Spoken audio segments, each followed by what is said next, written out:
Welcome back to another episode of Braves Bullpen. I'm Ryan Siegel, joined alongside with Gardie, Her, and Gardie. Um, We've decided we own the team. Owners.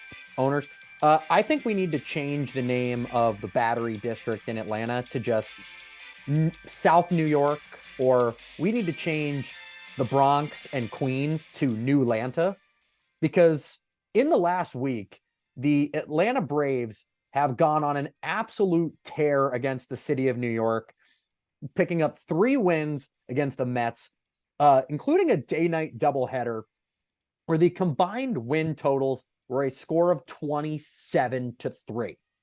Yes, that we're not talking about Falcons preseason football here, boys and girls.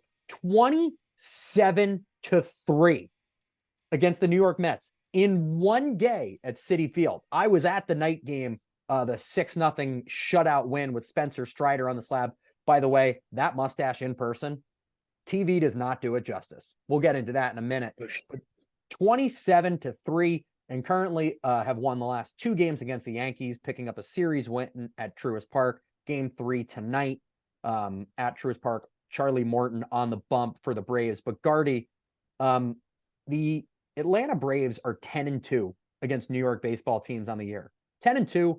There are only 4 more games against teams from New York. I don't know what it is, but it's ridiculous.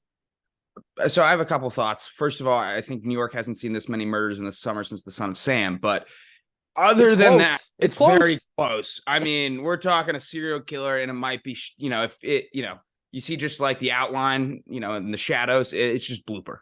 He's just coming, just not. He lives rent free in Frank the Tank's head. He should be the mayor. He should be in Aldi Mansion or whatever it's called. And I think if the Braves win the World Series, they're taking their championship parade. They're taking one down by the Battery in Atlanta, and they're taking another one down the Canyon of Heroes in New York. I mean, I think you have to. You have to. Like they are just head and shoulders, and it shows you. It shows you what a good general manager can do, because you look at those 2 teams that you have a combined 10-2 record. And they have 2 of the highest payrolls in baseball, 2 of the 3 highest payrolls in baseball, over $300 million a pop each. And we're not even close to that.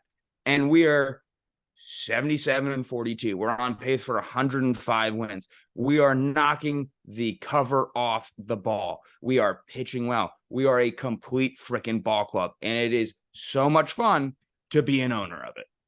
Yeah, Gardie, I couldn't agree more. Again, the Braves, since we last recorded last week, 6-2, taking a loss, win and a loss against the Pittsburgh Pirates up in Pittsburgh, taken 3 of 4 against the Mets, and then obviously have been utterly dominant against the Yankees the last 2 days. Max Fried, we know, got shelled in his last outing. He returned, and yeah, he gave up 8 hits, but only 2 earned runs, a gem of a rebound performance. And then Bryce Elder, last night against the New York Yankees in a 5-0 win, a 1-hit gem for young Bryce Elder. And Gardie, I know you could sit there and you could, be, if you want to be a Debbie Downer, be like, well, yeah, the Yankees stink.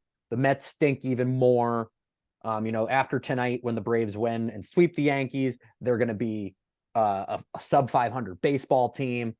But I know we've spent a lot of time on starting pitching last week, relief pitching for the 4 years we've done this show. But even in the last couple weeks, and we talked about hitting galore, and we gave those guys their flowers, but the pitching in the last week, and granted, yes, against very bad baseball teams and against Atlanta's home away from home, the city of New York, truly dominant pitching, top to bottom, 1 to 5 in the starting rotation, 1 to however many in the bullpen. 100%. And at the end of the day, they're Major League Baseball teams. The wins count as wins, and you're throwing a shutout. You're throwing, your ERA is going down. You're going for innings. That's all that matters. And at the end of the day, you can also look at it like this. They're riding the ship. I mean, as you said, we've been talking about pitching for 3 years. We've been talking about this team for 3 years. That's why we are now owners of said team.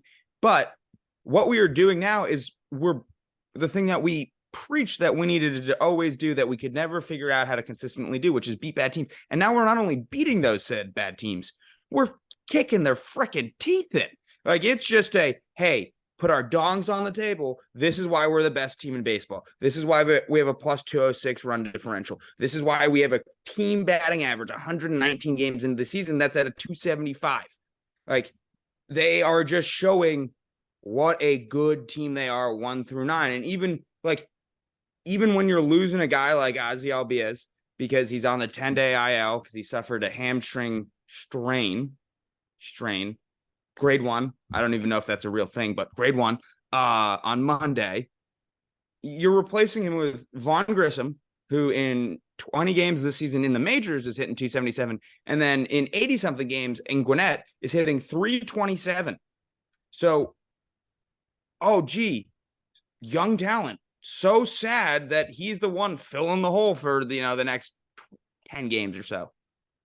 Yeah, I couldn't agree more. Again, Albies going down on Monday night against the New York Yankees. Vaughn Grissom back in. And again, he lost that job in spring training to Orlando Arcia, who's also been nothing but productive for the Braves this year. But Gardie, just to kind of further accentuate the point, and I know, it seems like every week we come in and we do the show and we talk about there's always one thing. There's that one Achilles heel that just needs that little squeaky wheel that needs the grease that week. Little WD-40. Little WD, just a little squirt. We normally talk, it's either something with last week it was starting pitching. This week, it seems to be nothing for the first time that I can remember doing the show. I'm just going to hit you with some stats real quick, just how the Braves rank in the National League. And again, you got to think about the teams that they're going to have to face to get to a World Series. And really right now, the Braves, from a pitching standpoint, are number 1 in wins, number 15 in losses. Makes sense. They're the best team in baseball, so they've lost the least amount of games. Number 2 in ERA, number 3 in saves, which is mind-boggling to me, considering the fact that Raisel Iglesias and AJ Minter at the start of the year were blowing saves left, right, and center. Like it was their job. Number 2 in runs against, number 1 in earned runs against, number 3 in home runs against, and number 2 in strikeouts. Again, just an absurd number. And then it gets even more wild in hitting, right? Number 1 in runs, number 1 in hits, number 7 in doubles. That's the lowest they are outside of walks and hit by pitches. They are number 1 in home runs, courtesy of Matt Olson and his league-leading 43 jacks, which I'm sure he'll probably get another one tonight. It's the Yankees. I'd hope so. They serve him up. I know we talked pre-show and yesterday when we were talking about Luis Severino going to the mound, you sent me Bugs Bunny baseball of just the team just hitting around. Doing the conga line. Yeah. Doing the conga line. It was indicative of the last 2 games against the Yankees, 16 runs to 3 in 2 games. But again, number 1 in batting average at 275, number 1 in OBP. The team has an average of a 345 on base percentage. That's absurd numbers when you're looking at an OBP. The team has an average OPS of 847 and a slugging percentage of 502.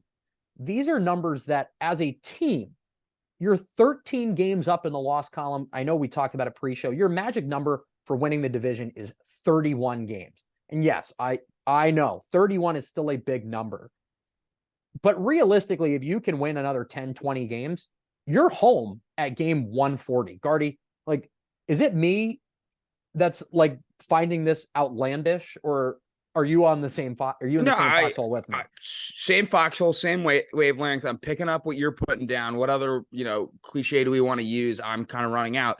But I was just doing the math. That's why I was, real focus face looking down here, because math is not my strong suit. Even if we went purely 500 in the last 43, let's round up 44 so I can do even math. That's 22 and 22, right? You'd still be winning 99 games if you literally went statistically average for the rest of the season, which, I mean, they still have to play the Mets. They still have to play the Marlins. They still have to play the Nats. They are just such a good baseball team. And it's crazy. Max Fried was gone for most of the season.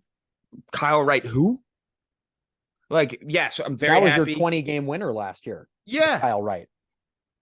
No, and not an article, not a tweet being like, man, if only we had Kyle Wright right now. Like, and that's not taking away from Kyle Wright. It's just we're such a good top to bottom, inside out, left, right, north, south, east, west baseball team that it doesn't matter that a 20-game winner last season, one of your top 2 or top 3 young pitchers, I'm not throwing Bryce Elder in there quite yet, like, he's just missing from the lineup, MIA, whereabouts unknown, and it's 77 games August 16th. Like that's crazy talk to me. Absolutely. But speaking of Kyle Wright, we were able to find out that he has surfaced. He has been sent down to the facility in Florida. Now is pitching off a mound. All of his rehab seems to be on track. He is still slated for a mid-September return. I'm assuming if he pitches well off the mound, he'll probably move into some simulated games before he begins his rehab stints. Who the hell knows where? Probably Rome and Gwinnett. Seems to be what Max Fried got. So it seems to be that he'll get a couple rehab starts up and down the minor leagues before they bring him back. But again, Gardie, to your point, Bryce Elder came in and has filled in nicely. Spencer Strider is the all-star that he is. Again, phenomenal mustache. Looks even better in person. The old number 99 throwing 99 miles an hour. Charlie Morton is, you're serviceable, and he's going to be your number 5 if Kyle Wright comes back and is even a fraction of what he was last year. Like the fact that you had to look up and think about who's in front. It's literally, I was just Morton like, I was just trying to figure out like where do I, like, if I'm in a, the World Series, just hypothetically, where am I putting my 5 guys? Because Max Fried is electric, and he's looking, other than that one rough start, which dude hasn't pitched the major league level in a long time, so it's okay. He seemed to right the ship, no pun intended with Kyle Wright here, but is he your one? Is Strider one? What do you do with Bryce Elder, because he's such a young guy, and Kyle Wright has playoff experience, Charlie Morton has playoff experience. And then you got the guy we traded for at Chirinos, Yanni Chirinos, who can be a 6 or an opener.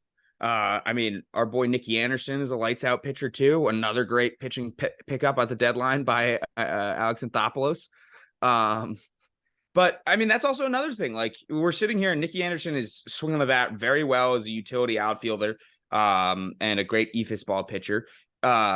Brad Hand's looking not bad.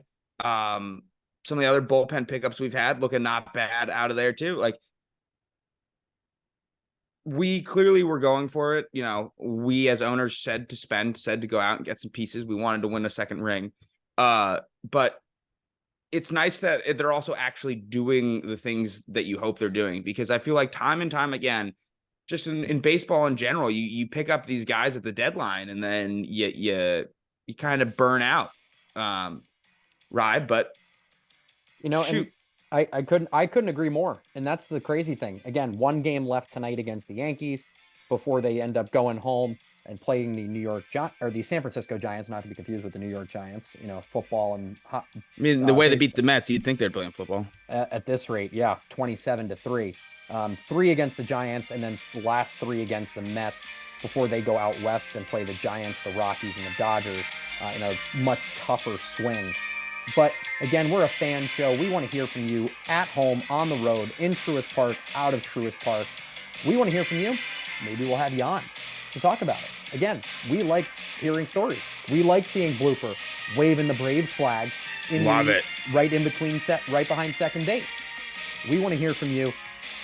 Thank you for tuning in to this week's edition of Braves Bullpen. I love you, Blooper.